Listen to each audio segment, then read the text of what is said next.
प्रभुपाद। समस्त रूपानुग गुरुवर के चरणों में कोटि कोटि प्रणाम। उनके अहेत कृपा की प्रार्थना करते हैं। श्रीला कृष्णदास बाबा जी महाराज जी के चरणों में कोटि कोटि प्रणाम। जिनका शुभ तिरुभाव तिथि आज है, उनके चरणों में प्रणाम करते हुए उनके अहेतु कृपा की प्रार्थना करते हैं। स्वरूप गोस्वामी, जिनके ग्रंथ को हम हृदय में धारण करने का प्रयास कर रहे हैं, उस पर चलने का प्रयास कर रहे हैं, उनको कोटि कोटि प्रणाम करते हैं।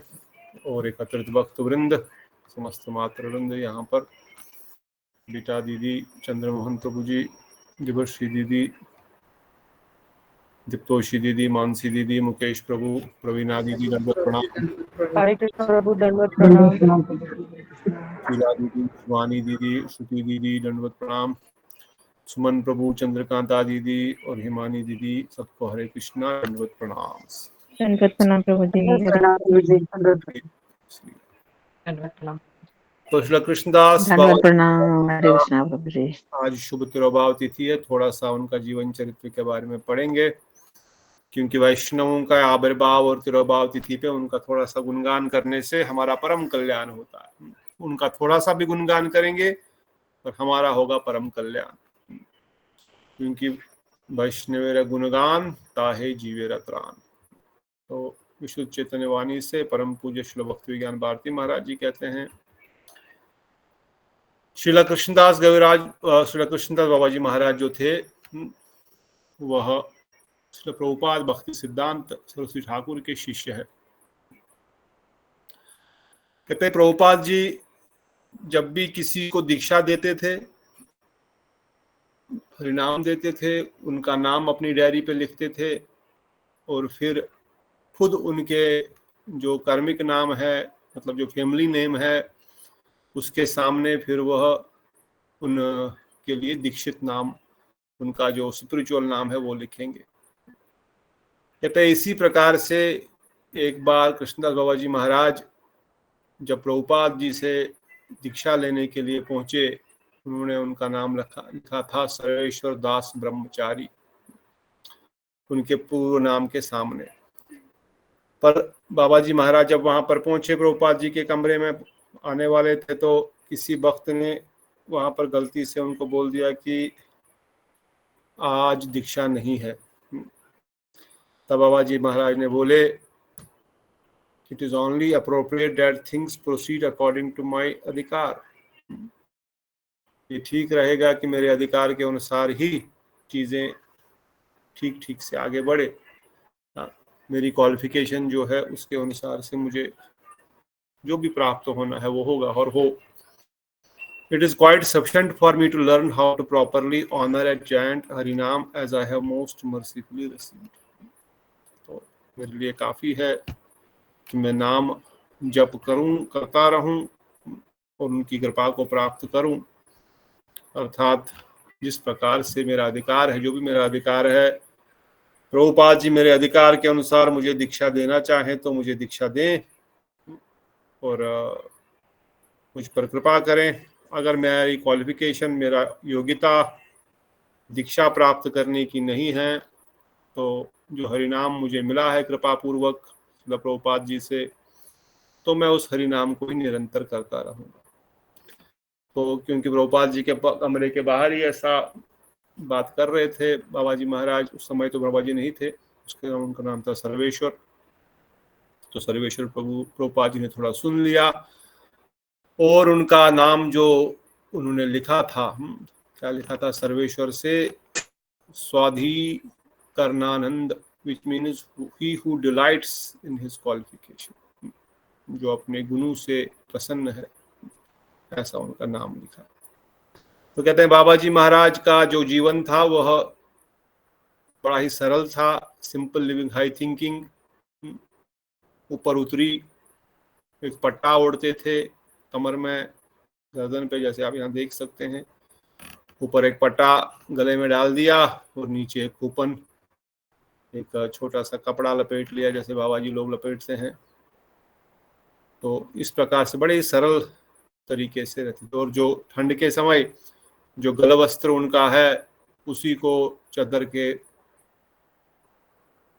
तरह यूज करते थे और वही उनकी कंबल चादर सब कुछ बन जाता था। और जो भी उनको कोई कुछ देता था, चाहे कोई गिफ्ट देगा, कोई कपड़ा देगा, कुछ भी देगा, वो कभी भी अपने लिए इस्तेमाल नहीं करते थे, बल्कि उनको दूसरे वैष्णवों में उसका वितरण करते थे वृंदावन में। बाबा जी महाराज हमेशा कहते थे, नारद ऋषि ने जिस प्रकार से मृगरारी को कहा कि आप अपना ये गांडी तोड़ो और भजन करो, आपका सारा कार्य खुद ब खुद हो जाएगा। वो मृगरारी जो पशुओं को अधमरा छोड़ करके उनका मांस बेच करके अपना जीवन यापन करता था, जब नारद मुनि की कृपा हुई तो नारद मुनि ने कहा, आप अपना ये धनुष बाण तोड़ दो और आप भजन करो, भजन में लग जाओ। तो बोले मैं खाऊंगा पीऊंगा, बोले खाने पीने का इंतजाम ऑटोमेटिक खुद हो जाएगा। तो फिर जब नारद मुनि वहां से चले गए, तब मृगरारी ने उसी प्रकार से जब जीवन अपना जिया, फिर उनका सब कुछ ऑटोमेटिक मिलता रहता था। क्योंकि सब लोग सोचे, देखो इतना बड़ा डाकू बोलेंगे या मांसाहारी या व्याघ्र या पशु हत्या करने वाला कैसे कितना बड़ा साधु बन गया, निरंतर 24 घंटे नाम जप करता है। तो रोज ही उनके पास कुछ ना कुछ, कोई ना कोई फल फूल धन दान चावल दाल सब कुछ लेके आता था। जिस प्रकार हम देखते हैं, हम एक घर को चलाने के लिए कितना मेहनत करना पड़ता है, पति पत्नी सब जॉब करते हैं, फिर जाकर के एक फ्लैट भी नहीं खरीद सकते, घर भी नहीं खरीद सकते, उसमें पूरा जिंदगी भर लोन लेकर के फिर चुकाना पड़ता है, फिर जाकर के शायद बुढ़ापे तक वो लोन चुक जाए और वो घर आपका हो जाए, पर तब तक हमारा समय पूर्ण हो जाता है जब तक वो लोन उतरता है। तो एक साधारण सा जीवन जीने के लिए कितनी मेहनत करनी पड़ती है। मगर ऑन द अदर हैंड जब आप देखेंगे, मठ मंदिरों में करोड़ों रुपए की प्रॉपर्टी बनती है, गाड़ियां होती है, सब प्रकार का प्रसाद की सुविधा होती है। क्यों ऐसा संभव है? क्योंकि उन्होंने नारायण भगवान श्री हरि को शरणागति ग्रहण की है। भले ही वो शरणागति कम से कम फिजिकली ही सही क्यों ना हो, भगवान उनका सारा कार्यभार उठाते हैं। क्योंकि भगवान कहते हैं, अनंचिंतयन्तो माम ये जना परगवास्ते तेषां युक्तानां योगक्षेमं वहामि। मैं उनका योगक्षेम का वाहन करता हूँ, मैं उनका सारा कार्यभार उठाता हूँ। तो इस प्रकार से मृगरारी ने जब ये किया, और बाबा जी महाराज कहते थे कि उन्होंने नारद मुनि से कहा है, नारद मुनि इतना सारा सामान क्यों बेचते हैं आप? मैं तो भजन करना चाहता हूँ, इतने सारे लोग इतना सारा सब कुछ लेते आते हैं। तो कहने का तात्पर्य था कि उन्होंने इस कथा को अपने हृदय में धारण किया। उन्होंने ये विश्वास दृढ़ गुरु जी के पाद पद्मों पर, उनकी कृपा पर, कि भाई मुझे कुछ भी संग्रह करने की कोई आवश्यकता नहीं है, मुझे किसी व्यक्ति विशेष से कुछ नहीं चाहिए, मुझे किसी का दान नहीं चाहिए, किसी का कुछ नहीं चाहिए, तो केवल गुरुदेव की कृपा चाहिए। गुरुदेव ही किसी के व्यक्ति के द्वारा जो मुझे देना चाहते हैं, जो मेरे पास भेजना चाहते हैं, वो भेजते रहेंगे, और जो मेरी आवश्यकता है उतना मैं प्रयोग करूंगा, बाकी जो मैं है उस सब को बाकी भक्तों में उसको वितरण करूंगा। तो इस प्रकार का उनका जीवन था। इस प्रकार की उनकी जो एक निष्ठ भक्ति है, एकांतिक भक्ति है और शरणागति है भगवान के चरणों में, उन्होंने इसको प्रकाशित किया। और कोई भक्त और कुछ गुणगान करना चाहते हैं उनका? आपने सुना पढ़ा होगा, कुछ बोलना चाहते हैं? अदरवाइज मैं ही सारा बोल दूंगा, फिर आपको बोलने के लिए ज़्यादा मौका नहीं मिलेगा। Anyone want to say any leela, any pastime? Otherwise we can even read here. आगे वर्णन करते हैं उनका जीवन किस प्रकार वैराग्य युक्त जीवन था। तो कहते हैं, एक बार एक ब्रजवासी ने बाबा जी महाराज, क्योंकि वृंदावन में रहते थे, उनको एक जमीन का टुकड़ा, मतलब जमीन का प्लॉट दिया और कहा यहाँ पर आप कुछ मंदिर बनाइए अपने लिए, कुछ आपकी सेवा में लगेगा। तो बाबा जी महाराज ने सोचा चलो ठीक है, ठाकुर जी के लिए छोटा सा कुटिया हो जाएगी, वहाँ पर सेवा पूजन आदि होगा। तो उन्होंने उस जमीन को लिए फिर थोड़ा सा सीमेंट, बाकी स्टोन, बाकी जो भी कंस्ट्रक्शन के लिए कार्य के लिए लगता था, उसको इकट्ठा करना प्रारंभ किया। और कुछ दिनों बाद ऐसा हुआ, जब उसका उन्होंने शिलान्यास किया, वहाँ पर पूजन आदि हुआ, तो जिसने वो दक्षिणा, जिसने दान में वो प्लॉट दिया था, उसका भाई आया और उसने कहा बाबा जी महाराज से, मेरे भाई ने जो ये डोनेशन आपको दिया है, ये डोनेशन जो है उनको नहीं देना चाहिए था। ये मेरे काम का प्लॉट है, अब दूसरा प्लॉट ले लो। तो वो दूसरा उनका प्लॉट है, या वो ले लो, दूसरा कोई प्लॉट आपको दे देंगे, अब वहां पर अपना भजन कुटीर बनाइए। तो बाबा जी महाराज पहले ही देख लिए थे कि भाई इसको कंस्ट्रक्शन में ही इतनी मेहनत लग रही है, अभी मैं इकट्ठा करूंगा धन संपदा, इसको बनाऊंगा बाद में, और ये बोल रहा है कि ये प्लॉट मत लो, दूसरा प्लॉट ले लो, ये प्लॉट उसने गलती से दे दिया, दूसरा प्लॉट आपका है। तो ये लैंड मठ मंदिर बनाने के झंझट में तो मेरा साधन भजन ही खराब हो जाएगा।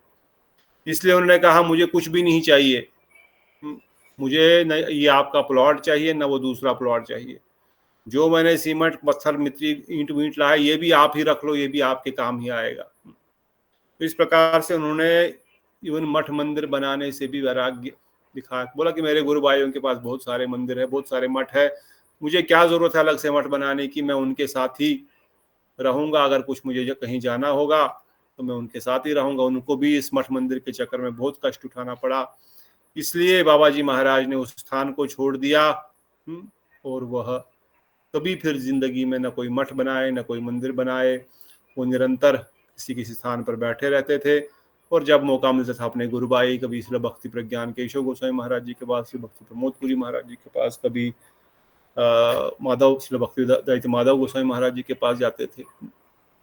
तो इस प्रकार से उन्होंने अपना पूरा जीवन जो है वैराग्यमय जीवन जिया।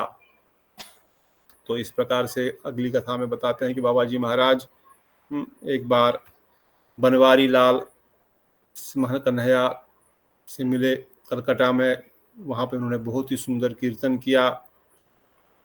तो in the morning Shri Banwari Lal Simha nicely told his father, Srimati Radharani was dancing to the beat of Babaji Maharaj's kirtan the entire time he sang. Later that morning Shri Banwari Lal Simhanji tried to offer Shri Babaji a donation. Shri Babaji said to him, I have no need of anything. If you truly want to offer some service, then arrange to build a temple at the place of my Guru Pada Padma's appearance in Jagannath Puri, which is Srila Madhav Maharaj has acquired.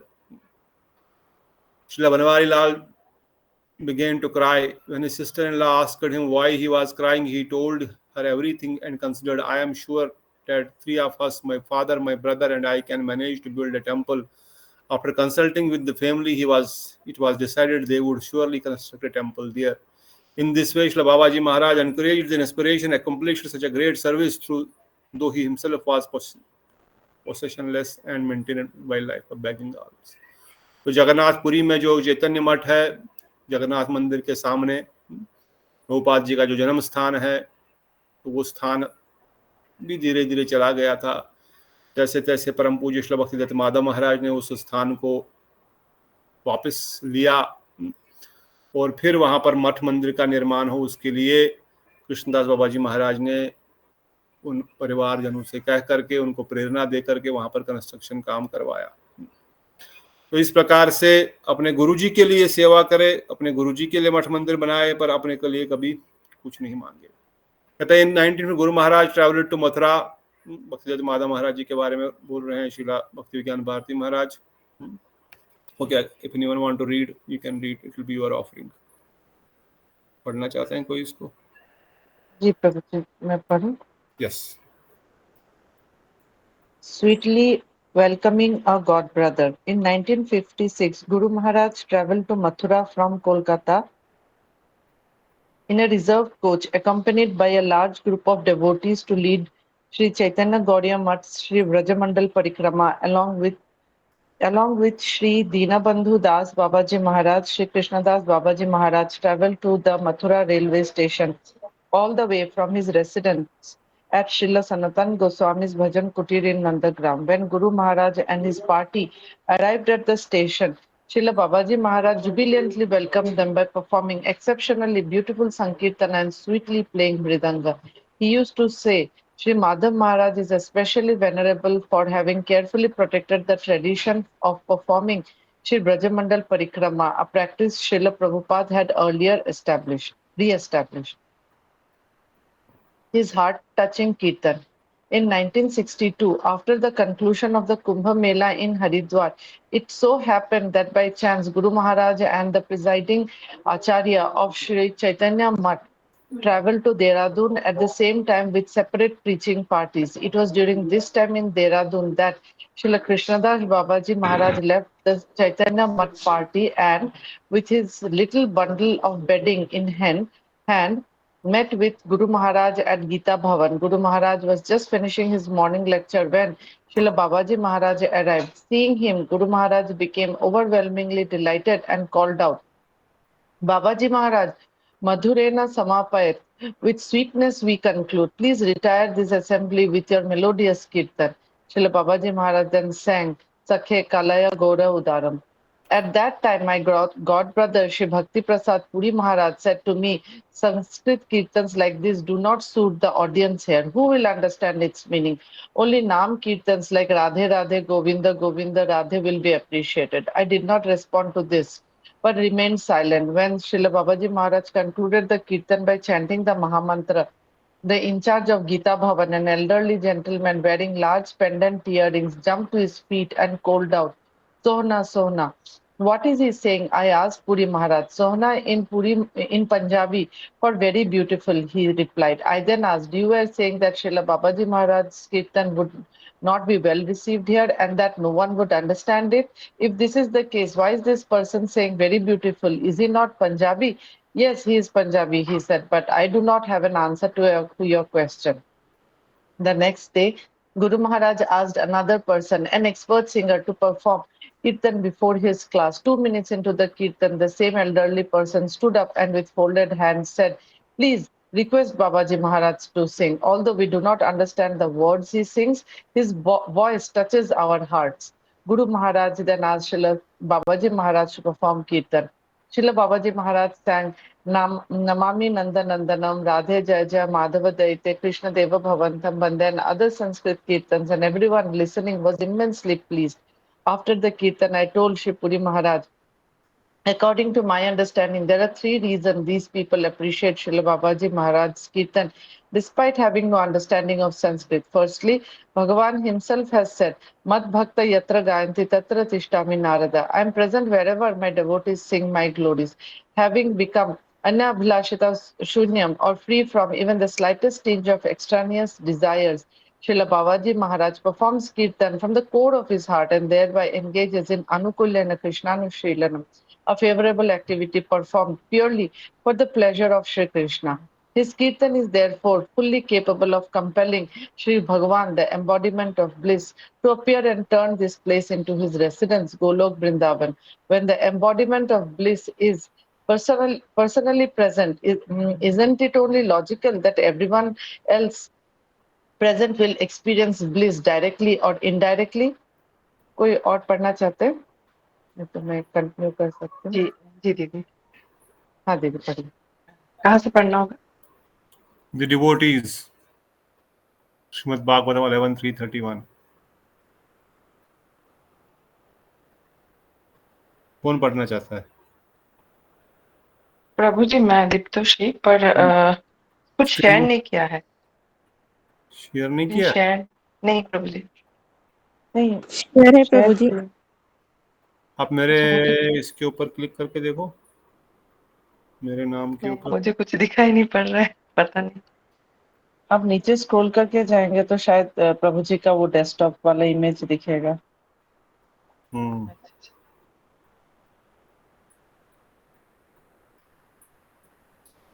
कुछ दिख रहा है? दोबारा करूं? नहीं प्रभु जी, नहीं मुझे कुछ नहीं दिख रहा है.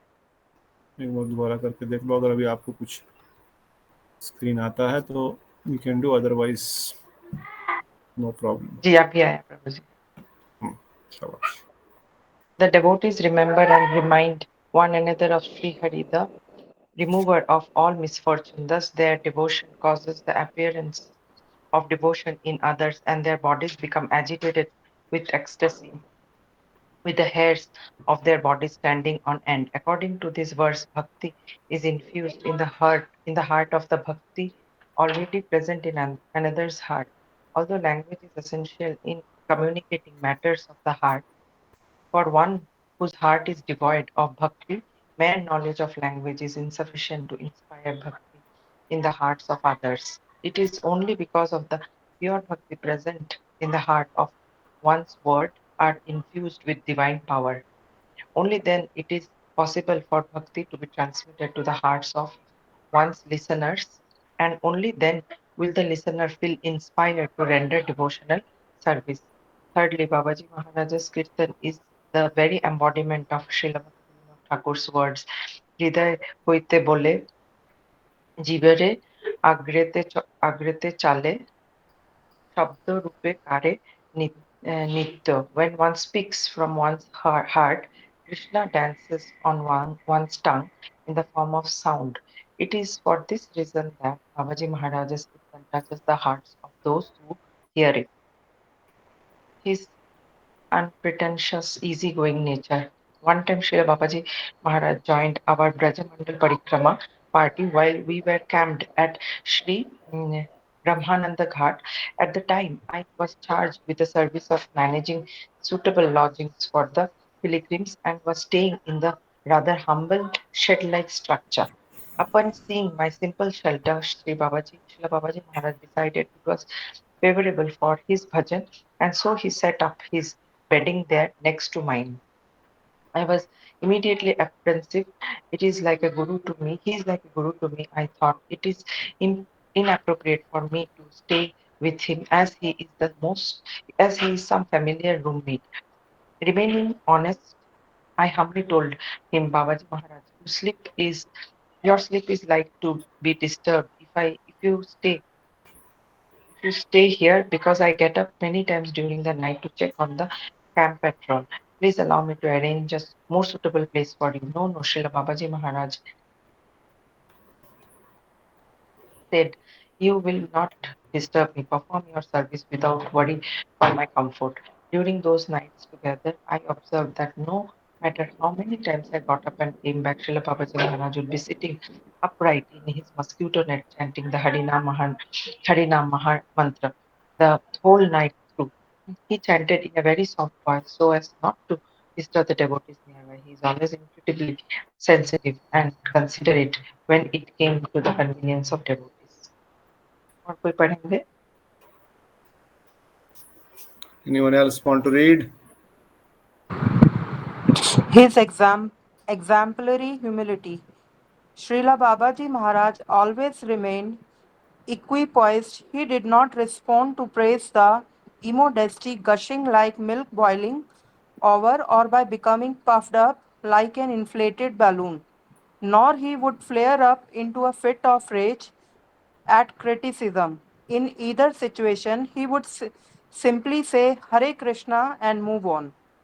Once one of his god brothers wrote him an insulting letter in language quite unbefitting a Vaishnava. Srila Babaji Maharaj responded by writing, O Vaishnava Thakur, you have written the truth because you really love and care for me.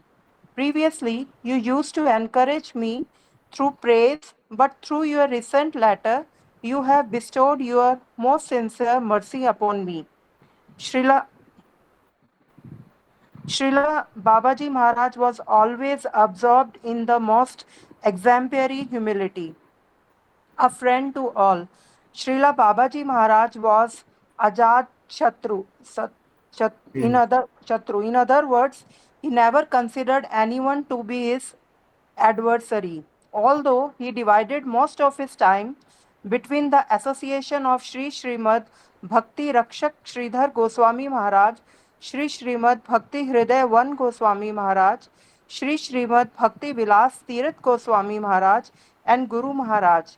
Sri Srimad Bhakti Vilas Tirath Goswami Maharaj and Guru Maharaj, he would freely visit all his god brothers without any inhibition whatsoever. However, the bond between Srila Babaji Maharaj and Guru Maharaj was especially thick. His postcard to Guru Maharaj would always begin with the words, To the Supreme Merciful Sripad Madhav Maharaj, and they never consisted of more than a couple sentences. Those who read his letter or heard him speak were thoroughly convinced that he was entirely indifferent to discussing worldly matters. performing Kirtana during Guru Maharaj's disappearance pastime. Srila Babaji Maharaj was well known for savoring the taste of Krishna Nam as he was constantly performing Kirtana wherever he went. He was particularly keen on performing Kirtan of Sri Krishna Nam Mahamantra, and he would become so overjoyed to hear others chanting it that his eyes and face would blossom. A few days before Guru Maharaj manifested his disappearance pastime, Srila Babaji Maharaj came to the Kolkata branch of Sri Chaitanya Gaudiya Math. Every day during his stay, he would sit nearby Guru Maharaj and deeply absorb himself in performing Kirtana. The night before Guru Maharaj entered Nitya Leela, Srila Babaji Maharaj performed Hari Kirtan in the Gaudiya library adjoining Guru Maharaj's Bhajan Kutir all night long in the mood of painful separation. When Sri Babaji Maharaj, भक्ति रक्षक when Sri Bhakti Rakshak Sridhar Goswami Maharaj heard of this, he said, I too wish to leave this world while listening to the Kirtana of Sri Krishnadas Babaji Maharaj, who is perfected in chanting the holy name. When Srila Babaji Maharaj saw that Guru Maharaj's disciples were suddenly without shelter, he overwhelmed us with boundless affection and encouraged us from the core of his heart to preach the message of Sri Sri Guru Gauranga. तो इस प्रकार श्रील बाबाजी महाराज जी का यह जीवन चरित्र छोटा सा परंतु बहुत ही सुंदर, किस प्रकार से उन्होंने नाम के प्रति उनकी निष्ठा, इस प्रकार वो सबके हितैषी थे, अजात शत्रु अर्थात किसी को भी अपना शत्रु नहीं मानते थे। चाहे कोई उनको गाली भी देगा, चाहे उनको, जैसे हमने सुना किसी गुरुबाई ने उनको चिट्ठी भेज में उसमें उनको अपशब्द भी लिखे, पर उन्होंने उत्तर में लिखा कि आप मुझ पर कृपा करके मेरा कल्याण करने के लिए ऐसे शब्द प्रयोग कर रहे हैं। कभी कभार आप मुझे पहले मेरा गुणगान करते थे, मेरा उत्साह बढ़ाते थे, आज आप मुझे गाली दे करके या अपशब्द बोल करके मेरा सुधार कर रहे हैं। तो इस प्रकार निरंतर वह नाम में उनकी रुचि जो है वो बनी थी, और उसी कारण से भले ही वो संस्कृत में गाएंगे या बांग्ला में गाएंगे, परंतु फिर भी उन्हीं के भजनों को सब लोग पसंद करते थे।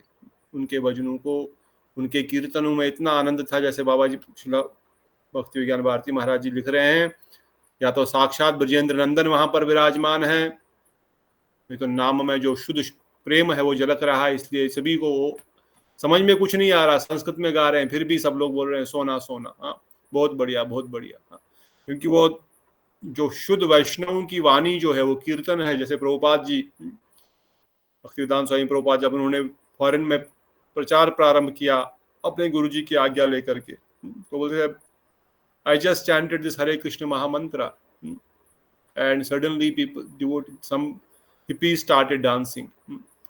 अचानक कुछ लोग नृत्य करने लग गए, ब्रह्मानंद नाचने लग गया, फिर अच्युतानंद नाचने लग गया।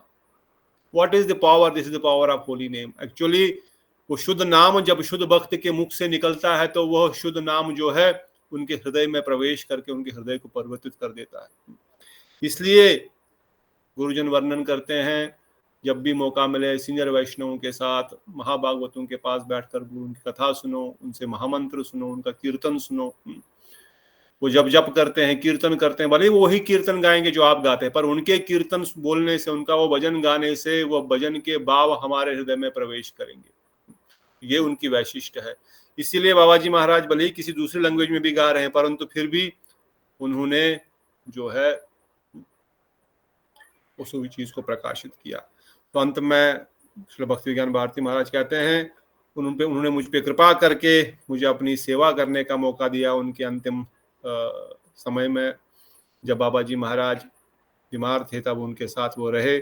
उनको दिल्ली हॉस्पिटल में जब एडमिट कराया गया तो मैं वहाँ पर गया श्री नवीन मदन ब्रह्मचारी जी के साथ। After completing my service elsewhere, I return to hospital to serve Baba ji Maharaj. Upon arrival he softly told me that when you serve me, I do not feel the slightest bit awkward or hesitant. I prefer your service over all others. क्योंकि वो भी हृदय से उनको बड़े प्रेम से अपना जान करके सेवा करते थे। By enchanting the pastime of falling sick, Srila Babaji Maharaj, who would rarely accept service from anyone, bestowed great blessing upon me by granting me the opportunity to serve. तो इस प्रकार से निरंतर बाबा जी महाराज जप में लगे रहते थे। जैसे भारती महाराज जी, परम पूज्य भारती महाराज जी वर्णन करते हैं कि किस प्रकार से जब वो परिक्रमा में आए तो उनके पास ही जमीन पे बाहर लेटे और देखे कि वो रात भर 4 बार 5 बार उठे अलग अलग कार्यों को करने के लिए, परिक्रमा वालों के लिए, और बाबा जी महाराज निरंतर अपने कमरे में अपने मच्छरदानी के अंदर, नेट के अंदर नाम जप कर रहे हैं। तो इसी को बोलते हैं नामे रुचि। जो चीज हम प्राप्त करना चाहते हैं, ये कोई नाम जप क्यों कर रहे हैं, इनको कोई यहाँ पर कोई 16 माला जप करना या 32 माला जप करने का नियम पालन करने के लिए नहीं है।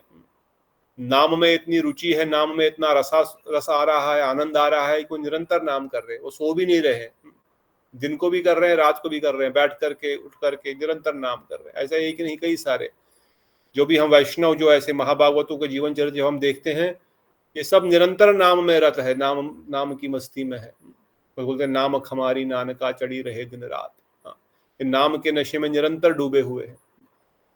तो यही पहचान है एक रुचि या एक भाव भक्त की, एक रागानुगा भक्त की, कि किस प्रकार अपने जीवन से उन्होंने दिखाया। और परम पूज्य भक्ति दैत्य माधव गोस्वामी महाराज जी के अंतिम समय पर भी उनका भजन कीर्तन किया, और बख्शर श्रीधर गोस्वामी महाराज जी की भी इच्छा थी कि वो रहे उनके अंतिम समय पर कीर्तन करने के लिए। तो इस प्रकार से ऐसे महाभागवतों के चरणों में हम कोटि कोटि प्रणाम अर्पण करते हैं, उनके हेतु कृपा की प्रार्थना करते हैं। जो नाम निष्ठा उनके अंदर है, जो गुरु सेवा उनके अंदर है, वही हमारे अंदर भी अगर प्रकाशित हो जाए तो हमारा जीवन भी कल्याण हो जाए। बाबा जी महाराज परम दयालु है, परम कृपालु है, किसी का दोष न देखते हुए समस्त कृपा प्रदान कर रहे हैं। इसलिए आप हम सब पर भी कृपा कीजिए। आज इस परम पवित्र तिरुभाव तिथि पर हम सबको भी नामनिष्ठ में और वैष्णवता में विनम्रता जिसमें आप प्रवशित है, हमको भी उसमें प्रतिष्ठापित कीजिए। यही आप हम पर कृपा कीजिए। तो बाबा जी महाराज जी के चरणों में कोटि कोटि प्रणाम करते हुए उनको आज के अगले टॉपिक भक्ति रसामृत सिंधु में हम प्रवेश करेंगे। समय थोड़ा सा है, थोड़ा सही समय है, तो उसको यूटिलाइज करेंगे। तो अभी हम द्वितीय अध्याय में साधन भक्ति को समझ रहे हैं। साधन भक्ति किसको कहते हैं, जिसकी डेफिनेशन में हमने सुना, साधन भक्ति का लक्ष्य है भाव भक्ति को प्रकाशित करना। साधन भक्ति is a process to attain bhav bhakti. जिस विधि के द्वारा भाव भक्ति प्रकाशित होती है उस विधि को साधन भक्ति कहते हैं। साध्यन कृत्य साध्य भवेत साध्या। जिस कृत्य से, जिन एक्शन से, जिन कार्यों से करने से हमको भाव भक्ति की प्राप्ति होगी उसको बोलते हैं साधन भक्ति। साधन भक्ति 2 प्रकार की है, वैदी साधन भक्ति और रागानुगा साधन भक्ति। वैदी साधन भक्ति होती है शास्त्रों के बोलने के अनुसार, शास्त्रों के ताड़न के अनुसार। शास्त्र में ऐसा लिखा है इसलिए हमको करना पड़ेगा, अगर नहीं करेंगे तो पाप लगेगा, नहीं करेंगे तो नरक में जाना पड़ेगा। इसको बोलते हैं वैदी साधन भक्ति, जो शास्त्रों के कथन अनुसार की जाती है। और रागानुगा भक्ति आगे सुनेंगे, नेचुरल स्पॉन्टेनियस जो होता है, जिसमें कोई शास्त्रों का कोई लेना देना नहीं है, परंतु वो आगे सुनेंगे जब वहां पर पहुंचेंगे हम। हमारा लक्ष्य है रागानुगा साधन भक्ति, हमारा लक्ष्य वैदी साधन भक्ति नहीं है। परंतु प्रारंभ सबको वैदी से ही करना पड़ेगा, क्योंकि डायरेक्टली प्रेम भगवान से होना संभव नहीं है, संबंध होना संभव नहीं है। परंतु धीरे धीरे उन वैष्णवों के संग में रहने से, जिनको भगवान से प्रेम है, उनकी कथा सुनने से, उनके सानिध्य में सेवा करने से हमारे हृदय में भी वही भाव प्रकाशित होते हैं। तो आगे हम सुनेंगे डिटेल में, अभी हम उस उधर नहीं जाएंगे। बट जो लोग कभी बीच में छूट जाते हैं, बाद में नहीं आते हैं, इसलिए हमेशा ये बात रिपीट करते रहेंगे कि हमारा लक्ष्य है रागानुगा साधन भजन करना। परंतु वैदी भक्ति में प्रारंभ करते हुए, वैदी भक्ति में हमने कितना सारा गुण सुना। रूप गोस्वामी पाद वर्णन करते, ये न के न प्रकारेण, जैसे तैसे अपने मन को भगवान में निवेशित करो, जैसे तैसे भगवान का नाम निरंतर जप करते रहो, उसका लाभ होगा। चाहे शास्त्र के भय से कर रहे हो, गुरु जी की आज्ञा है इसलिए कर रहा हूँ, बीमार हूं इसलिए कर रहा हूं, धन चाहिए इसलिए कर रहा हूं, किसी भी कारण से भजन कर रहा हूं, ये सब करो, बस भजन कैसे भी करो, क्योंकि यह अपना असर जरूर करेगा। फिर हमने कल सुना, परसों सुना, भक्ति के अधिकारी कौन है, कौन भक्ति कर सकता है। पहले हमने सुना मध्यम अधिकारी, कनिष्ठ अधिकारी, उत्तम अधिकारी। फिर कल हमने सुना 4 प्रकार के लोग जो है वो भक्ति के अधिकारी है। क्या वो भक्ति के अधिकारी है 4 प्रकार के लोग? कौन सी भक्ति के अधिकारी है अगर वो भक्ति के अधिकारी है तो? जो हमने कल सुना ना, चतुर्विधा मया सिस्टम, जो रूप गोस्वामी पद वर्णन करते श्लोक यहाँ पर दिया गया है। कहते हैं 4 प्रकार के लोग जो है मेरी शरण ग्रहण करते हैं। तो क्या ये 4 प्रकार के लोग भक्त है या नहीं है, ये प्रश्न है। भक्त है कि नहीं है? आवाज आ रही है कि नहीं आ रही है? कोई सुन रहा है कि नहीं सुन रहा है? हाँ सुन रहे। कौन सुन रहा है? बताओ, उत्तर बताओ फिर। ये 4 प्रकार के भक्त लोग कौन कौन से 4? आर्त, अर्थार्थी, जिज्ञासु, ज्ञानी। चतुर्विधा भजन्ते माम जना स्कृतनो अर्जुना, आर्थ, अर्थार्थी, ज्ञानी च भरत ऋषभ। आर्थ, अर्थार्थी, जिज्ञासु, ज्ञानी, ये 4 प्रकार के जो है जीव मेरी शरण ग्रहण करते हैं। 4 प्रकार के भक्त मेरी शरण ग्रहण करते हैं। तो क्या ये भक्त है? अगर है तो कौन से भक्त है? Yes, no, maybe. जी वो जिसको धन चाहिए, भक्त है, जिसको बाई है, और जो साधन करना चाहते हैं। और ये भक्त है या नहीं है, प्रश्न ये है मेरा। भक्त है, भक्त हैं, भक्त हैं। भक्त है, किस प्रकार के भक्त है? चलो, भक्त है क्यों कोई लोभ से करना चाहता है, कोई धन लोभ कौन से प्रकार, कौन से भक्त की कैटेगरी में आते हैं ये? प्रधानी भूता सकाम। प्रभु जी, सकाम। हाँ बताइए शुभश्री दीदी। प्रधानी भूता, प्रधानी प्रधानी, भूता। ये प्रधानी भूता भक्ति के अंतर्गत आते हैं। क्या ये शुद्ध भक्त कहलाएंगे? शुद्ध नहीं प्रभु भक्ति जी, के अशुद्ध मार्ग में भक्त। है ये? नहीं प्रभु जी, अशुद्ध भक्त। अशुद्ध भक्त है ये, अशुद्ध भक्त है। क्यों? क्योंकि ये कर्म और ज्ञान के बल पर साधन भजन कर रहे हैं। ध्यान रखो, ये चार्ट को याद रखने का। भक्ति 2 प्रकार की है, शुद्ध भक्ति, अशुद्ध भक्ति। शुद्ध भक्ति 2 प्रकार की है, साध्य भक्ति, साधना भक्ति। अशुद्ध भक्ति भी 2 प्रकार की है, गुणी भूता, प्रधानी भूता। कल हमने डिस्कस किया। गुणी भूता भक्ति में कर्म की प्रधानता होती है, कर्म की प्रधानता। प्रधानी भूता भक्ति में भक्ति की प्रधानता होती है। गुणी भूता भक्ति, भक्ति है ही नहीं एक प्रकार से, क्योंकि उसमें कर्म ही है बस। It is just one step ahead of कर्म। नित्य कर्म से थोड़ा सा एक स्टेप अहेड है, अदरवाइज इट इज कर्म ओनली। प्रधानी भूति भक्ति को भक्ति बोलते हैं, पर ये भी अशुद्ध भक्ति की कैटेगरी में आती है। देखो यहाँ पर अशुद्ध भक्ति की कैटेगरी में आती है।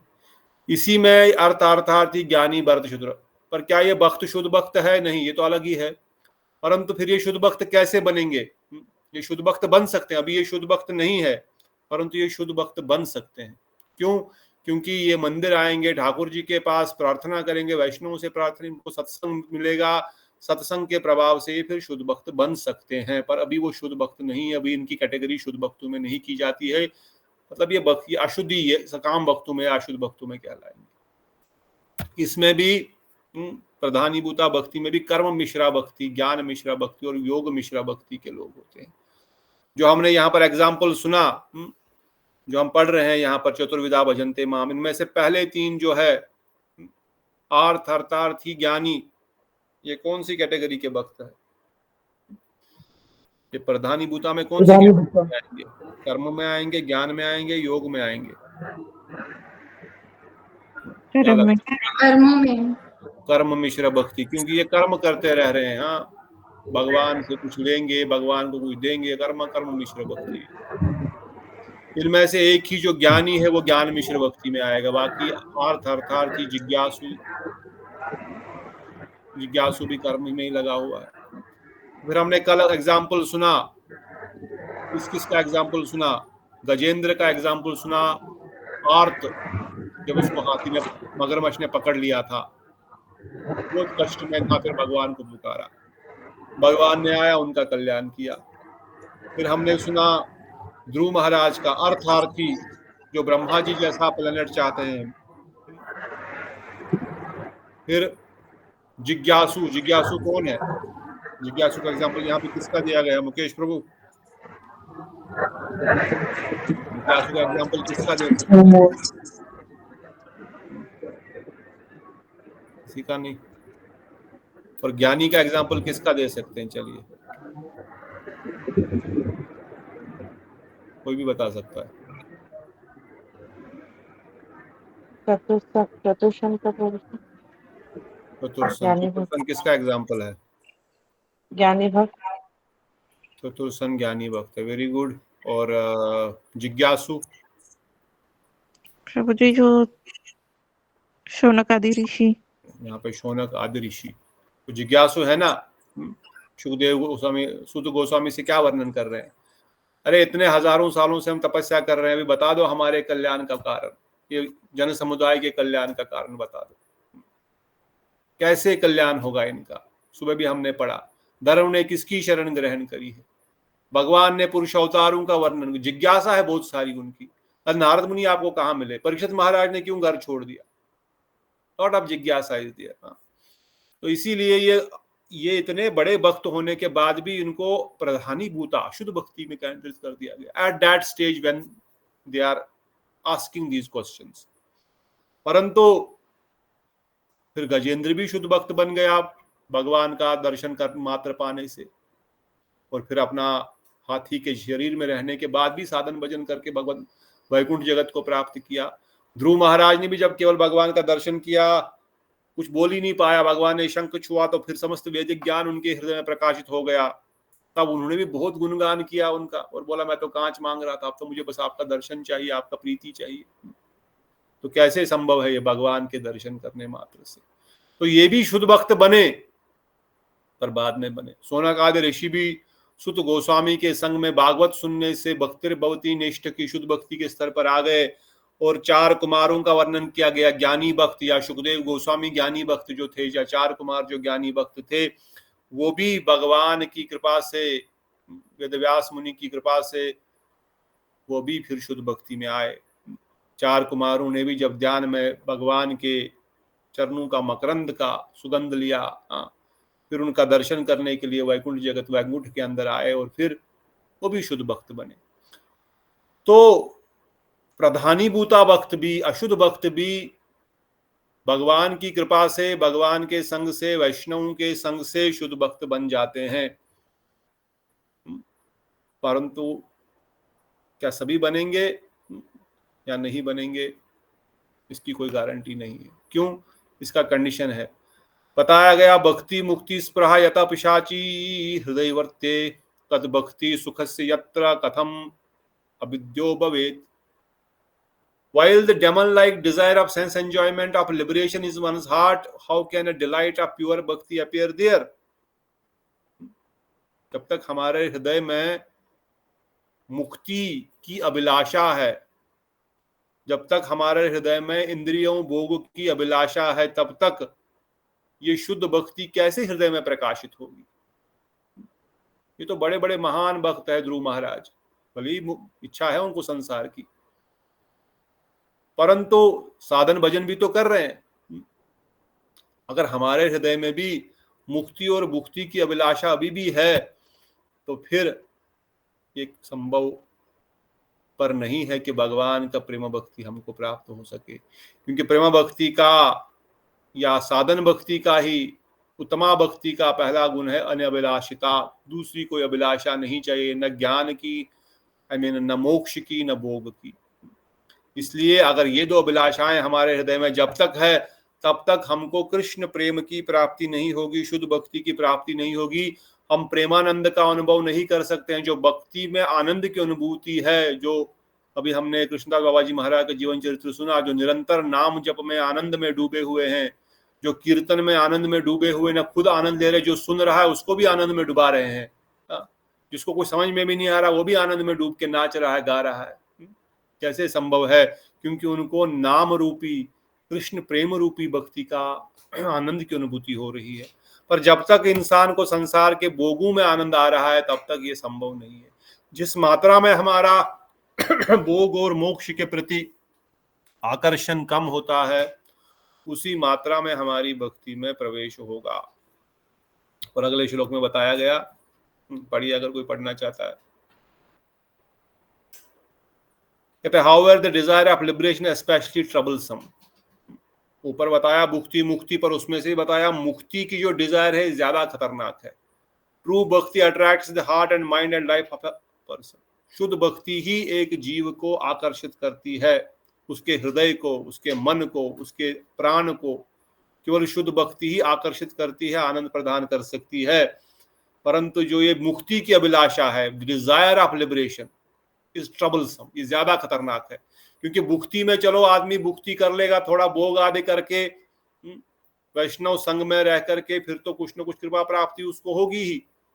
कब तक भोग करेगा, कब तक इंद्रियां उसकी व्याकुल रहेंगी। धीरे धीरे उम्र के साथ भी इंद्रिय भोग की प्रवृत्ति नेचुरली कम हो जाती है, और धीरे धीरे कथा कीर्तन साधु संग में रहने से थोड़ा थोड़ा और भी कम हो जाती है। somehow or other he is able to control, she is able to control and focus on भजन। अगर ये मुक्ति के अभिलाषा वाला तो बड़ा खतरनाक है। ये तो मुक्त अगर हो जाएगा, मुक्ति लोक में पहुंच जाएगा, तो वहां से निकलेगा कहां से फिर? या भगवान के अंदर सायुंज मुक्ति प्राप्त कर गया, फिर तो जब तक भगवान अगला श्वास लेंगे, ब्रह्मा जी का पूरा ब्रह्मांड का प्रलय होगा, हो सकता है भगवान के फिर अंदर तो रह नहीं पाएगा, सेटिस्फाई तो वहां हो नहीं पाएगा, क्योंकि स्वरूप तो उसका उधर है ही नहीं मुक्ति का। मुक्ति लोक में कोई भी संतुष्ट रह ही नहीं सकता, क्योंकि जीव का स्वरूप है नित्य कृष्ण दास। वो सेवा करके ही सुखी रह सकता, आनंदित रह सकता है। तो मुक्ति प्राप्त करने के बाद भी वो आनंदित, एक्चुअली आनंदित नहीं रहेगा, क्योंकि उसका स्वरूप वहां है नहीं ना। जब तक अपने स्वरूप को हम प्राप्त नहीं करेंगे तब तक तो आनंद मिल ही नहीं सकता। अदरवाइज गोप कुमार वैकुंठ जगत में क्यों नहीं आनंदित रहेगा? वो तो वैकुंठ में नारायण के साथ रह रहा है, वहां पे कोई दुखी हो सकता है क्या? हमने सुना ना बृहद भागवत अमृत में, क्या कोई द्वारिका में रामचंद्र जी के साथ अयोध्या में दुखी हो सकता है कभी? It is impossible, impossible. कैसे कोई रामचंद्र जी के दरबार में दुखी हो सकता है? कैसे कोई द्वारिके देश कृष्ण, जो स्वयं भगवान श्री कृष्ण ही है, उनके सानिध्य में रह करके दुखी हो सकता है, रोता है कि भाई मैं, मेरा ब्रजेंद्र नंदन कृष्ण कहाँ है? क्योंकि उसका स्वरूप ब्रजेंद्र नंदन श्री कृष्ण का है, इसलिए तो वहीं पर वो सुखी होगा। अदर उधर का स्वरूप होता तो नहीं सुखी हो जाता। हनुमान जी थोड़ी राम जी के अयोध्या से दुखी होंगे कभी। उनको तो द्वारका जाने की भी बोलेंगे तब भी वो नहीं जाएंगे, बोलेंगे मैं तो यहीं पे सुखी, वहां पे मैं क्या करूंगा? उनको वहां पे आनंद नहीं आएगा, क्योंकि उनका स्वरूप तो अयोध्या का है। तो जीव का स्वरूप है, सभी जीवों का स्वरूप है नित्य कृष्ण दास। अब वो मुक्ति को प्राप्त करके भी वहां पर सुखी नहीं रह पाएंगे। एक्सटर्नली वी मे थिंक हम सुखी रह पाएंगे, जैसे इस जगत में हम थोड़ा बहुत सुखी हो जाते हैं, कोई संसार के भोग हमको मिल जाते हैं। स्वर्ग आदि में हम सुखी हो सकते हैं, थोड़े और अधिक भोग मिलेंगे। ब्रह्मानंद में थोड़ा और सुखी हो सकते हैं, मुक्ति में थोड़ा और सुखी हो सकते हैं, परंतु हम कंप्लीटली सेटिस्फाई नहीं हो सकते। इसलिए बताते हैं इवन मुक्ति is even more dangerous, more troublesome, the desire of मुक्ति, बिकॉज ये आपको शुद्ध प्रेम को दबा देगी, जो आपका स्वरूप है। क्योंकि भक्ति साधन भजन का लक्ष्य क्या है? भाव भक्ति को प्रकाशित करना, अपने स्वरूप सिद्धि को प्राप्त करना। परंतु मुक्ति प्राप्त करके तो आपने उसको उल्टा और ढक दिया। भोग से तो ढक ही रही है, पर भोग से निकलना तो फिर भी आसान है। साधु कृपा से भोग से निकलना तो फिर भी आसान है, भोग में प्रवृत्ति धीरे धीरे छूट जाएगी, मगर मुक्ति करने वाले को डेंजर है। इसलिए बताया गया कि भाई ये मुक्ति की जो इच्छा है, ये उत्तमा भक्ति के लिए बड़ा ही खतरनाक बाधा है। फिर आगे बताते हैं, the vision of me and the sweetness of my play, my smile, my soothing voice still is very heart and soul, there bhakti grants them liberation. जो मेरा दर्शन है, जो मेरी सुंदर मुस्कान है, भगवान बोल रहे हैं श्रीमद् भागवतम के तृतीय सिकंद में, मेरा दर्शन, मेरी स्माइल, मेरी सुंदर वाणी, ये भक्तों का हृदय और प्राण है। ये उनका हृदय और प्राण है, इससे उनको स्वतः ही मुक्ति प्राप्त हो जाती है। इसलिए आगे वर्णन करते हैं, those who consciously Those whose conscience is solely on the service of Sri Krishna lotus feet never manifest any desire of moksha. Simple ही है ये सब पॉइंट्स यहाँ पर। जिनकी इच्छा, जिनका हृदय केवल, जिनकी कॉन्शियसनेस, जिनका चित्त केवल भगवान श्री कृष्ण के चरणों में लगा हुआ है, उनके अंदर मोक्ष की इच्छा कभी भी प्रकाशित नहीं होगी, वो कभी भी मोक्ष की इच्छा नहीं करेंगे। फिर यहाँ पर एग्जाम्पल देते हैं, एग्जाम्पल्स ऑफ क्वालिफाइड भक्ति लैक्स डिजायर ऑफ भक्ति एंड मुक्ति। जो क्वालिफाइड भक्त है, जो समझदार भक्त है, जो विद्वान, जो जानता है, जो भक्त है भगवान का, भक्ति में लगा हुआ है, साधन भक्ति में लगा हुआ है, कहते हैं उनको अगर भगवान खुद मुक्ति प्रदान करेंगे तब भी उसको स्वीकार नहीं करते। O my Lord, devotee who engage in the transcendental loving service of your lotus feet have no difficulty in achieving anything within the realm of the four principles of religiosity, economic development, sense gratification, and liberation. But O great one, as far as I am concerned, I have preferred only to engage in the loving service of your lotus feet. Shrimad Bhagavatam द्वितीय स्कंद 25वां अध्याय 34वां श्लोक वर्णन करते हैं, हे भगवान, आप क्या नहीं अपने भक्तों को दे सकते हैं? जो आपकी भक्ति में लगे हुए हैं उनके लिए क्या, कौन सी मुश्किल है? धर्म अर्थ काम मोक्ष, उनके लिए क्या मुश्किल वस्तु है? उनकी समस्त कामनाएं आप पूर्ण कर देते हैं, उनकी समस्त इच्छाओं को आप पूर्ण कर देते हैं, इवन मोक्ष भी उनको प्रदान करते हैं। परंतु मैं आपका भक्त हूं, मुझे आपके चरणों में जो आनंद आ रहा है वो आनंद किसी और वस्तु में नहीं है। फिर बताते हैं, pure devotee who is attached to the activities of devotional service and who always engage in the service of my lotus feet never desire to become one with me. Such a devotee is unflinchingly engaged, always glorifies my pastimes and activities. जो भगवान का भक्त है, जो भगवान की भक्ति की कार्यों में, क्रियाओं में लगा हुआ है, वो निरंतर भगवान के चरणारविंद से आकर्षित है। वो कभी भी किसी प्रकार से मुक्ति की कामना नहीं करता, वो भगवान के चरणों से दूर होने की कभी भी इच्छा प्रकट नहीं करता। वो निरंतर भगवान के चरण कमलों की सेवा करना चाहता है और हमेशा उनकी कथा और लीला को गुणगान सुनते रहना चाहता है। इसीलिए कहते हैं, जिनको भगवान की कथाओं में सुनने में रुचि आई है, नाम में रुचि आई है, वो इसी जगत में मुक्त ऑलरेडी हो चुका है, इसी जगत में मुक्त हो चुका है। जनक महाराज जी से जब प्रश्न पूछा गया, अब तो गृहस्थ आश्रम में है, संन्यास आश्रम तो विशेष बड़ा आश्रम, बड़े बड़े सन्यासी, सुखदेव गोस्वामी को जनक महाराज से शिक्षा लेने के लिए भेजा। तो जो व्यक्ति इस शरीर में रहते हुए शरीर के सुख भोग के प्रति जो अनासक्त है, वही व्यक्ति जो है वह भगवान के चरणारविंद की सेवा में जिसको आनंद आने लग गया है, जिसको कथा रूपी में आनंद आने लग गया है, जिसको नाम में आनंद आने लग गया है, वो व्यक्ति जो है उसके लिए और कुछ करने की आवश्यकता नहीं है। वो निरंतर भगवान की कृपा को प्राप्त करता है।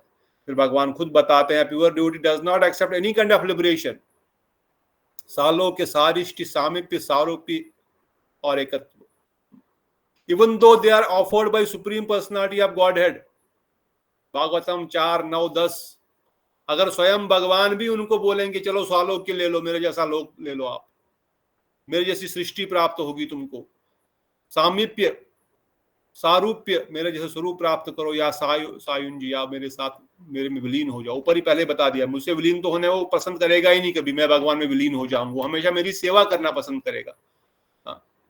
परंतु कहते हैं, even though offered by the supreme personality, अगर स्वयं भगवान उनको ये देता भी है, अगर वहां पर भगवत सेवा नहीं है, if you read the proper translation bye Shri भक्ति हृदय बंद महाराज कहते हैं, अगर भगवान उनको ये चीज प्रदान करते हैं परंतु उसमें भगवत सेवा का विचार नहीं है, तो भक्त उसको भी रिजेक्ट करते हैं। ऐसा नहीं कि भगवान के पास हम नहीं रहना चाहते या भगवान के धाम में हम नहीं जाना चाहेंगे, हम भगवान के जैसी सृष्टि करके भगवान के जैसा वहां पर राज्य करें, ऐसी हमारी इच्छा नहीं है। भगवान के समीप हम रहेंगे भगवान के जैसा बन करके, ऐसी हमारी कोई इच्छा नहीं है। भगवान के समीप रह करके हम, अगर भगवान श्री ब्रजेंद्र नंदन श्री कृष्ण की सेवा मिल रही है तो सामीप्य मुक्ति हमको चलेगी। अगर भगवान के पास रह करके, हम उनकी सृष्टि में रह करके हमको उनकी सेवा प्राप्त होती है तो हमको वो भी चलेगा। तो द एक्चुअल पॉइंट इज, भक्त कभी भी इन सब चीजों की अभिलाषा नहीं करते हैं इंडिपेंडेंटली भगवान जैसे बनने की। इसलिए अगर स्वयं भगवान उनको ये चीजें प्रदान करते हैं, बोलते हैं अगर इसमें आपकी भक्ति नहीं है तो हमको ये सब नहीं चाहिए। My Lord, the transcendental bliss derived from meditating upon your lotus feet or hearing about your glories from pure devotees is so unlimited that it is far beyond the stage of Brahmananda, where one thinks himself merged in the impersonal Brahmana as one with Supreme. Since Brahmananda is also defeated by the transcendental bliss derived from devotional service, then what to speak of temporary blissfulness of elevating oneself to the heavenly planets, which is ended by the separating sword of time. Although one may be elevated to the heavenly planets, he falls down in due course of time. यहाँ पर वर्णन करते हैं भागवतम 4:20-24 में कि हे भगवान, आपकी कथाओं में, आपके शुद्ध भक्तों के संग में जो हम कथाएं सुनने को मिलती है, उन कथाओं में जो आनंद है वो ब्रह्मानंद से भी बहुत बड़ा आनंद है। उसमें इतना आनंद है कि ब्रह्मानंद से भी अधिक आनंद है। ब्रह्मानंद मतलब भगवान के अंदर मिल जाना, ब्रह्म सायुंज, भगवान में मर्ज होकर के भगवान के स्वरूप में समा जाना, उससे बड़ा आनंद क्या हो सकता है? स्वयं भगवान के जैसे आनंद प्राप्त होना। पर भक्त यहाँ पर कहते हैं कि वो आनंद तो आपके कथा मकरंद को पान करने के सामने कुछ भी नहीं है। अरे उस ब्रह्मानंद की तो बात ही क्या, आपकी भक्ति में वो आनंद है, हम तो ब्रह्मानंद को भी रिजेक्ट कर देंगे, फिर स्वर्ग के आनंद की तो कहना ही क्या। जो स्वर्ग का आनंद तो थोड़े समय के बाद हमको वहां से डंडे मार करके बाहर निकाल दिया जाएगा। स्वर्ग में तभी तक रह पाएंगे जब तक हमारे पुण्य कर्म होंगे। अगर ज्यादा देर तक रहेंगे तो वहां से भी डंडे मार मार करके इतना मार पड़ती कि जो देवता शरीर जीव को प्राप्त होता है, जीवात्मा को, इसमें इतना मार पड़ने के बाद वो रोता है और रोते रोते उसकी आंखों में से उसके प्राण तक निकल जाते हैं आंसू के रूप में। और वही फिर जीवात्मा फिर से धरती पर बादल की बारिश के रूप में आता है, फिर से जीवाणु फल फूल सब्जियों में जाता है, फिर पुरुष स्त्री उसको खाते हैं, फिर वीरी बन करके फिर से उसका नया जीवन प्रारंभ होता है। पर आया कहां से? कितना मार पड़ी, मतलब तुमने 100 साल 200 साल 1000 साल वहां पर भोग तो किया, पर निकलते समय इतनी मार पड़ी। पर यहाँ पर वक्त वर्णन करते हैं, भैया हमको तो ब्रह्मानंद भी नहीं चाहिए, तो स्वर्ग के आनंद की तो बात ही क्या है। आपकी कथाओं में जो आनंद है, आपके शुद्ध भक्तों के मुखारविंद से आपकी रस कथाएं जब हम सुनते हैं तो ब्रह्मानंद की भी हमको कोई चिंता नहीं, आपके साथ सायुंज मुक्ति होने की भी हमारी कोई चिंता नहीं। पर हमको तो आनंद नहीं आ रहा है क्योंकि हम भवरोग से ग्रस्त है। हम इस भवरोग से ग्रस्त है। एक पीलिया के रोगी को कभी भी चीनी जो है मीठी नहीं लगती, शुगर केन कड़वा लगता है, क्योंकि हम अनादिकाल से बार बार जन्म मृत्यु जरा व्याधि के चक्कर में आकर के बार बार पुनरपि जननम पुनरपि मरणम, वी आर चिविंग द चिवड, हम बार बार उसी गन्ने के रस को चूसने चाहते हैं। रस तो है ही नहीं, वो भूसा को हम चूसने का प्रयास करते हैं। हमको लत लग चुकी है, वो हमको लग रहा है इसमें आनंद है, इसमें सुख मिलेगा। ये रोग है कि एक बीमारी है, पर इस बीमारी का इलाज यही है कि निरंतर हम श्री कृष्ण की कथा रूपी मकरंद का पान करें। ये दवाई है कृष्ण कथा, कृष्ण नाम एक दवाई है। इस दवाई से धीरे धीरे बीमारी दूर होएगी। और जब हमको इस कथा में आनंद आने लगेगा, थोड़ा भी रस आने लगेगा ना, फिर दूसरा कोई रस आपको टच कर ही नहीं सकता। एक बार इसमें आनंद में हम, और आप अनुभव थोड़ा बहुत करते हैं, जो पुराने भक्त है, जो डिवोटीज है, कुछ ना कुछ थोड़ा बहुत तो आनंद है, थोड़ा बहुत हमको अनुभूति हो रही, तभी तो हम नाम कर रहे हैं, तभी तो कथा सुनना चाहते हैं। कुछ तो हमको, कुछ तो फीलिंग है, कुछ तो अट्रैक्शन लग रहा है। तो वो जो कुछ अभी है, जब ये पूर्ण हो जाएगा, विशाल बन जाएगा, देन यू कैन इमेजिन किस प्रकार की वो आनंद की बलिस होगी। अभी तो वो 1% भी नहीं है। तो इस प्रकार से इन श्लोकों के माध्यम से यहाँ पर मुक्ति की इच्छा की कामना और मुक्ति की कामना किस प्रकार भक्त जो है रिजेक्ट कर देते हैं, उन चीजों को प्रकाशित कर रहे हैं। आगे हम पढ़ेंगे अगले श्लोकों में श्री रूप गोस्वामी पाद क्या वर्णन करते हैं। अगर कोई प्रश्न है आज की कथा पे तो हम उसको ले सकते हैं, अन्यथा कल इसको थोड़ा और डिस्क्राइब करेंगे। आज हमने कम से कम ये श्लोक पढ़े, कुछ इम्पोर्टेंट पॉइंट्स इसमें आएंगे तो कल उसको और डिस्क्राइब करेंगे। श्लोक संख्या 30 तक हम पढ़ चुके हैं। ये प्रमाण उदय कर रहे हैं। जो ऊपर स्टेटमेंट श्रील रूप गोस्वामी पाद जी ने दिया, उन्हीं को प्रमाण के रूप में बता रहे हैं कि भाई किस प्रकार से भुक्ति मुक्ति जो है, स्पृहा जो है, उनकी इच्छा जो है वो तुच्छ है। उसको प्रमाण भागवतम के इन श्लोकों के द्वारा उसी चीज को यहाँ पर प्रमाणित कर रहे हैं। और आगे फिर अगला नेक्स्ट टॉपिक जो प्रारंभ होगा। So any questions for today so far? तो आज हमने परम पूज्य भारती भक्ति विज्ञान भारती महाराज जी के मुखारविंद से कृष्णदास बाबा जी महाराज जी का जीवन चरित्र बड़ा सुंदर सुना, और श्रील रूप गोस्वामी पाद जी का इस ग्रंथ के माध्यम से भक्ति मुक्ति स्पृहा, भक्ति मुक्ति भुक्ति मुक्ति की जो इच्छा है, भक्त कभी भी उसके पीछे नहीं भागते हैं। उस भुक्ति मुक्ति से कई अधिक आनंद केवल भगवान की कथा कीर्तन में ही है, केवल कथा सुनने मात्र में है। और जब उसका रसास्वादन हमको धीरे धीरे आएगा, फिर संसार का कोई भी सुख उसके सामने नहीं टिक पाएगा। और सच ये वस्तु है, ये कोई ऐसे बोलने की बात नहीं। तो धीरे धीरे हम इसका अनुभव करेंगे और आगे बढ़ेंगे। तो आज यहीं पर रुकते हैं। कोई प्रश्न है तो पूछिए। जिज्ञासु भक्त है वो कर्म मतलब कर्मी कैसे हो सकते हैं? जिज्ञासु भक्त कर्म कैसे हो सकता है? अच्छा क्वेश्चन है, कल बताता हूँ। जिज्ञासु is a combination between karma yoga and jnana yoga, but we will try to cover it. Why is he coming in karma section also? Achha, good question. You got that point. Jigyasu should generally come under the jnana, not with karma. So we will try to cover it. और कोई point? Okay, तो बहुत बहुत धन्यवाद आज के लिए आप सब भक्तों का। कल फिर मिलेंगे रूप गोस्वामी के इस परम पवित्र भक्ति रसामृत सिंधु में डुबकी लगाने के लिए। तब तक के लिए बोलो सचिनंदन गौर हरि की जय, श्री राधा गोविंद गोपीनाथ मदन मोहन ललिता विशाखा जू की जय, अनंत अनंत कोटि वैष्णव वृंद की जय, श्रील प्रभुपाद की जय, श्रील गुरुदेव की जय, नित्याई गौर प्रेमानंदे। हरि हरि हरि बोल। दंडवत प्रणाम। हरे कृष्ण प्रभु दंडवत प्रणाम। कुमारी दीदी दंडवत, मानसी दीदी, नीता दीदी, मीना दीदी, बंसी दीदी, ललकी दीदी दंडवत, दीदी कृष्ण प्रभु, श्रुति दीदी, चंद्रकांता दीदी दंडवत प्रणाम। श्री राधे हरि हरि बोल। हरे कृष्णा दंडवत प्रणाम प्रभु जी। जय श्री राधे।